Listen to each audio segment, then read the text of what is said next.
জয় গৌর, জয় নিতাই। আজ 22 মাঘ 1430, 6 ফেব্রুয়ারি 2024, মঙ্গলবার, ষটতিলা একাদশী। এই একাদশীর দিন আমি শ্রী চৈতন্য চরিতামৃত পাঠ করছি। আজ আমি পাঠ করছি শ্রী চৈতন্য চরিতামৃতের আদি লীলার প্রথম পরিচ্ছদের গুরবাদী বন্দন মঙ্গলাচরণের শ্লোক 54 থেকে 56। অডিওর শুরুতে সকল ভক্তিমতী মা ও ভক্তবৃন্দের কাছে আমার একটি আকুল আবেদন, আপনারা অমৃত গ্রন্থ চ্যানেলটিকে প্রচুর পরিমাণে সাবস্ক্রাইব করে অনেক দূর পৌঁছে দিতে সহযোগিতা করুন ও আশীর্বাদ করুন। আপনাদের এই আশীর্বাদ পেলে আমি শ্রী চৈতন্য চরিতামৃত পাঠ পরিশেষে গরুড় পুরাণ পাঠ করতে সমর্থ হব বলে আমি আশা রাখছি। নদিয়ার পথে পথে হরিনাম নিয়ে মুখে, চলো মন গৌর দেশে যাব। আমি হরিনামে পাগল হব, আমি হরিনামে পাগল হব। নদিয়ার পথে পথে হরিনাম নিয়ে মুখে, চলো মন গৌর দেশে যাব। আমি হরিনামে পাগল হব। শ্লোক 54। ঋতে হর্থং যৎ প্রতীয়েত ন প্রতীয়েত চাত্তনি তদ্বিদ্যাত্তন মায়াং যথা ভাসো যথা তম। অনুবাদ: আমি ব্যতীত যা কিছু সত্য বলে প্রতীয়মান হয় তা হচ্ছে আমার মায়া শক্তি। কেননা আমি ব্যতীত কোনো কিছুরই অস্তিত্ব থাকতে পারে না। এটি ঠিক অন্ধকারে প্রকৃত আলোকের প্রতিফলনের মতো। কেননা আলোকে ছায়াও নেই, প্রতিফলনও নেই। তাৎপর্য: পূর্বের শ্লোকটিতে পরম তত্ত্ব এবং তার প্রকৃতি সম্বন্ধে বিশ্লেষণ করা হয়েছে। পরম সত্যকে যথাযথভাবে জানতে হলে আপেক্ষিক সত্যকেও জানতে হবে। আপেক্ষিক সত্য, যাকে মায়া বা জড়া প্রকৃতি বলা হয়, তার বিশ্লেষণ এখানে করা হয়েছে। মায়ার কোনো স্বতন্ত্র অস্তিত্ব নেই। যারা অল্প বুদ্ধি সম্পন্ন তারাই মায়ার আশ্চর্যজনক কার্যকলাপের দ্বারা মোহিত হয়, কিন্তু তারা বুঝতে পারে না যে এই সমস্ত কার্যকলাপের পিছনে রয়েছে পরমেশ্বর ভগবানের নির্দেশনা। ভগবদ গীতার 9ম অধ্যায় 10ম শ্লোকে বলা হয়েছে, ময়াধ্যক্ষেন প্রকৃতি সুয়তে সচরাচরম। জড়া প্রকৃতি পরমেশ্বর ভগবান শ্রীকৃষ্ণেরই অধ্যক্ষতায় কার্যকারী হচ্ছে এবং স্থাবর ও জঙ্গম বস্তু সমূহ সৃষ্টি করছে। মায়ার প্রকৃত রূপ অর্থাৎ জড়া প্রকৃতির মোহময়ী প্রকাশের কথা শ্রীমদ্ ভাগবতে বর্ণনা করা হয়েছে। পরম তত্ত্ব হচ্ছেন বাস্তব বস্তু এবং আপেক্ষিক সত্যের অস্তিত্ব নির্ভর করে পরম তত্ত্বের সঙ্গে তার সম্পর্কের উপর। মায়ার অর্থ হচ্ছে শক্তি, তাই আপেক্ষিক সত্যকে পরম তত্ত্বের শক্তি বলে বর্ণনা করা হয়। যেহেতু পরম তত্ত্ব ও আপেক্ষিক সত্যের পার্থক্য হৃদয়ঙ্গম করা অত্যন্ত কঠিন, তাই তা সরলভাবে বিশ্লেষণ করার জন্য একটি দৃষ্টান্ত দেওয়া যেতে পারে। পরম তত্ত্ব হচ্ছেন অনেকটা সূর্যের মতো, যার উপর নির্ভর করে দুটি আপেক্ষিক সত্য, অন্ধকার ও প্রতিফলন। অন্ধকার হচ্ছে সূর্যালোকের অনুপস্থিতি এবং প্রতিফলন হচ্ছে অন্ধকারের মধ্যে সূর্যালোকের প্রকাশ। অন্ধকার অথবা প্রতিফলন, এই দুইয়েরই কোনো স্বতন্ত্র অস্তিত্ব নেই। সূর্যের আলোক যখন প্রতিহত হয় তখন অন্ধকারের সৃষ্টি হয়। যেমন কেউ যখন সূর্যের দিকে মুখ করে দাঁড়ায় তখন অন্ধকার থাকে তার পশ্চাৎভাগে। যেহেতু সূর্যের অনুপস্থিতিতে অন্ধকারের উদয় হয়, তাই তা সূর্যের উপর নির্ভরশীল আপেক্ষিক সত্য। চিৎ জগৎকে প্রকৃত সূর্যরশ্মির সঙ্গে তুলনা করা হয়েছে, আর জড় জগৎকে সূর্যালোকবিহীন অন্ধকারের সঙ্গে তুলনা করা হয়েছে। জড় জগৎকে যে খুব সুন্দর বলে মনে হয়, তার কারণ হচ্ছে তা সূর্যালোকের মতো উজ্জ্বল পরম তত্ত্বের বিকৃত প্রতিফলন। বেদান্ত সূত্রে এই সত্য প্রতিপন্ন হয়েছে। এখানে যা কিছু দেখা যায় তার বাস্তব বস্তু হয়েছে পরমে, বাস্তব বস্তু রয়েছে পরমে। অন্ধকার যেমন সূর্য থেকে বহু দূরে অবস্থিত, তেমনি জড় জগৎ ও চিৎ জগৎ থেকে বহু দূরে অবস্থিত। তেমনি জড় জগৎ ও চিৎ জগৎ থেকে বহু দূরে অবস্থিত। বৈদিক শাস্ত্র আমাদের নির্দেশ প্রদান করে যে আমরা যেন অন্ধকারাচ্ছন্ন রাজ্যের প্রতি আকৃষ্ট না হয়ে পরম তত্ত্বের উজ্জ্বল জ্যোতির্ময় রাজ্যে যোগীধামে উন্নীত হই। চিৎ জগৎ উজ্জ্বল জ্যোতির দ্বারা উদ্ভাসিত, কিন্তু জড়জগৎ সম্পূর্ণ অন্ধকারাচ্ছন্ন। যেহেতু জড়জগৎ হচ্ছে অন্ধকারময়, তাই অন্ধকারকে দূরীভূত করার জন্য সূর্যরশ্মি, চন্দ্রের কিরণ বা অন্যান্য বিভিন্ন রকমের কৃত্রিম আলোকের প্রয়োজন হয়। তাই পরমেশ্বর ভগবান সূর্যরশ্মি বা চন্দ্র কিরণের ব্যবস্থা করেছেন। কিন্তু ভগবদ্ গীতায় ৫ম অধ্যায়ের ৬ষ্ঠ শ্লোকে বর্ণনা করা হয়েছে যে তার ধামে এই ধরনের কোনো সূর্যরশ্মি, চন্দ্রকিরণ বা কৃত্রিম বৈদ্যুতিক আলোকের প্রয়োজন হয় না, কারণ সেই ধাম স্বজ্যোতিতে উদ্ভাসিত, যা আপেক্ষিক, অনিত্য এবং পরম তত্ত্ব থেকে বহু দূরে অবস্থিত। তাকে বলা হয় মায়া বা অজ্ঞান। এই মায়া দুভাবে প্রকাশিত হয়, যা ভগবদ্ গীতায় বর্ণিত হয়েছে। নিকৃষ্ট স্তরের মায়া হচ্ছে জড় পদার্থ এবং উৎকৃষ্ট স্তরের মায়া হচ্ছে জীব। এখানে জীবকে মায়া বলে বর্ণনা করা হয়েছে, কারণ তারা জড় জগতের মোহাচ্ছন্ন পরিকাঠামোয় বা কার্যকলাপে বিজড়িত হয়ে পড়েছে। প্রকৃতপক্ষে জীব মায়া নয়, কেননা তারা পরমেশ্বর ভগবানের উৎকৃষ্ট শক্তির অংশ, এবং তারা যদি না চায় তাহলে তাদের মায়াচ্ছন্ন হতে হয় না। চিন্ময় রাজ্যে জীবের কার্যকলাপ মায়াচ্ছন্ন নয়, তা হচ্ছে মুক্ত আত্মাদের প্রকৃত ও নিত্য কার্যকলাপ। ইতি শ্লোক ৫৪। শ্লোক ৫৫। যথা মহন্তি ভূতানি ভূতেষু ভূতেষু চাবচেষনু। হরে কৃষ্ণ। যথা মহন্তি ভূতানি ভূতেষু চাবচেষনু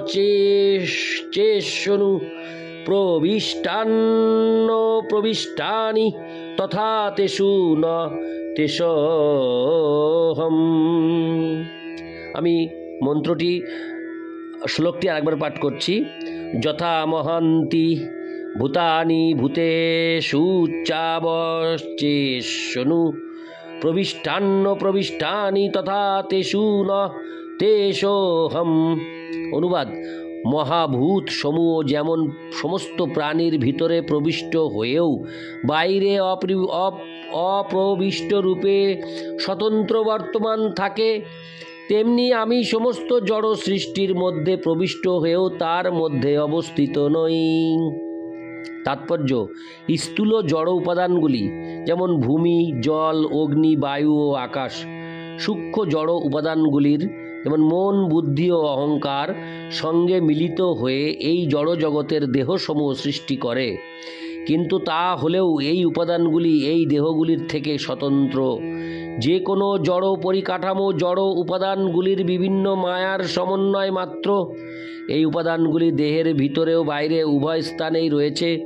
যেমন আকাশ যদিও অন্তরিক্ষে অবস্থিত, কিন্তু তবুও তা দেহের মধ্যে প্রবেশ করে, তেমনি সমস্ত জড় শক্তির পরম কারণ পরমেশ্বর ভগবান জড় জগতের ভিতরে ও বাহিরে বিরাজ করেন। এই জড় জগতে তার উপস্থিতি ব্যতীত সৃষ্টির বিকাশ সম্ভব নয়। ঠিক যেমন আত্মার উপস্থিতি ব্যতীত দেহের বিকাশ সম্ভব নয়। যেহেতু পরমেশ্বর ভগবান পরমাত্মা রূপে সমস্ত জড় সৃষ্টির মধ্যে প্রবিষ্ট হন, তাই এই জড় সৃষ্টির অস্তিত্ব বিকাশ সম্ভব হয়।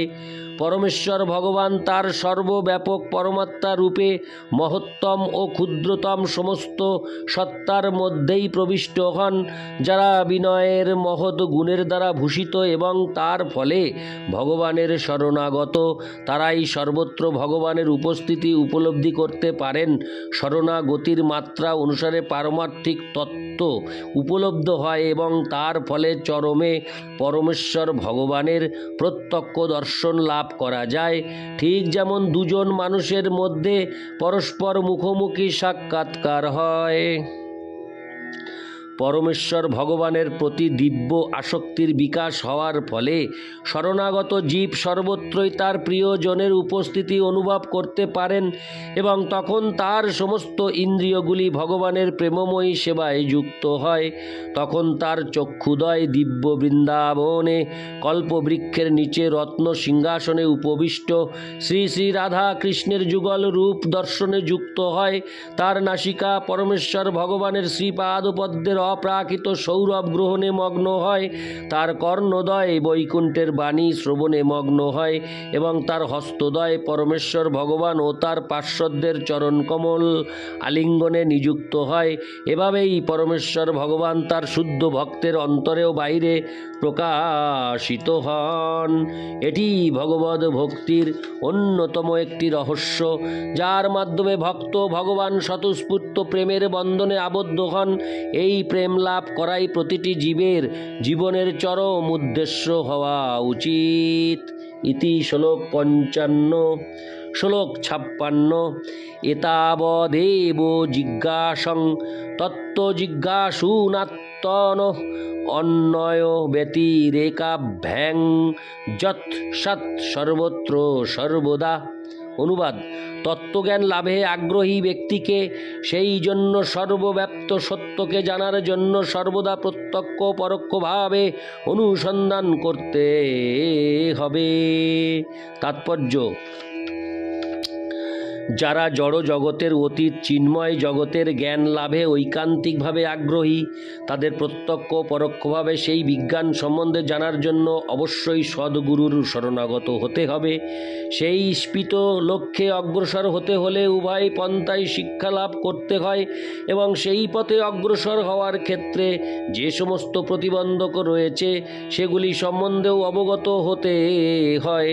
সদ্গুরু জানেন কিভাবে নব্যদীক্ষিত শিষ্যের অভ্যাস ও প্রবণতাগুলি নিয়ন্ত্রণ করতে হয়। তাই নিষ্ঠাবান শিষ্যের কর্তব্য হচ্ছে সর্বতোভাবে সেই বিজ্ঞান সম্বন্ধে তার কাছ থেকে শিক্ষা লাভ করা।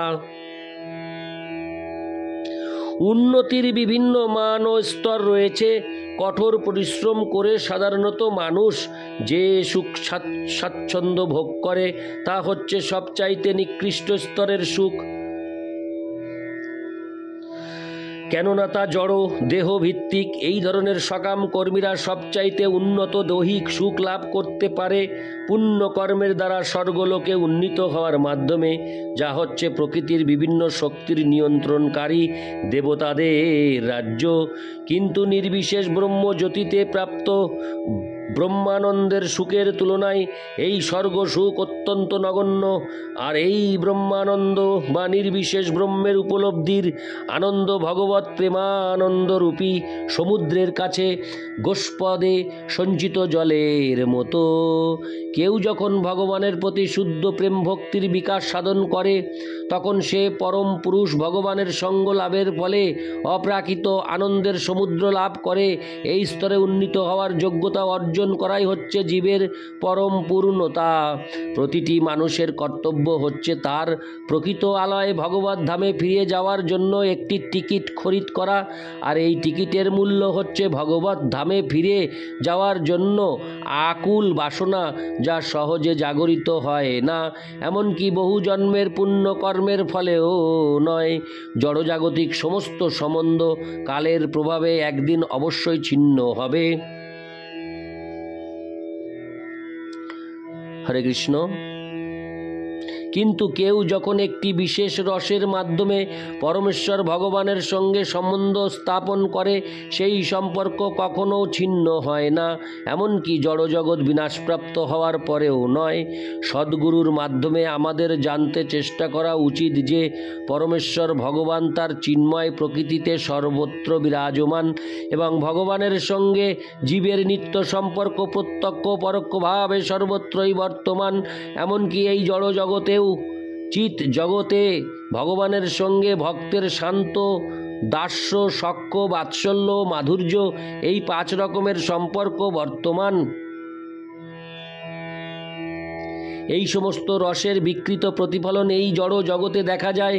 জমি, গৃহ, আসবাবপত্র এবং অন্য সমস্ত স্থাবর বস্তু সমূহ শান্ত রসে সম্পর্কিত, তেমনি ভৃত্য তার সেবা করে দাস্য রসে সম্পর্কিত হয়।